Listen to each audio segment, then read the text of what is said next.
আমি আবার বলছি, এখন দেখেন অদ্ভুত বিষয়, জাতীয় সঙ্গীত গাইতে দেবে না, কোনো কথা হতে পারে? আমার দেশে জাতীয় সঙ্গীত গাইতে দেবে না, সরকার কিছু করেছে? বরঞ্চ যারা আন্দোলন করেছে এত বছর ধরে তারাই আবার আরেক জায়গায় গিয়ে বলছে জাতীয় সঙ্গীত গাইব, দেখি কে বাধা দিতে পারে। মানুষের উপরই সব কিছু।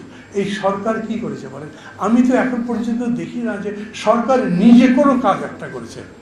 আমাদের যিনি প্রধান উপদেষ্টা, উনি সারা দুনিয়া ঘুরে বেড়ান, কত কথাবার্তা বলেন, যত বড় বড় ঘোষণা সব বিদেশি সংবাদ মাধ্যমের কাছে বলে না, দেশীয় সংবাদ মাধ্যমের কাছে কথা বলে, আর আমাদের সাথে তো উনি কথাই বলে না।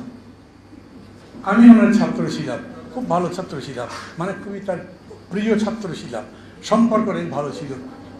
আমি যাইনি পুরো সঙ্গে কথা বলতে, কাজে ওনাকে আমি দোষ দিচ্ছি না, কিন্তু আমি দেখি দেশের এত বড় ক্রাইসিস, একটা বারও উনি রাজনৈতিক দলগুলোর সাথে বসেনি।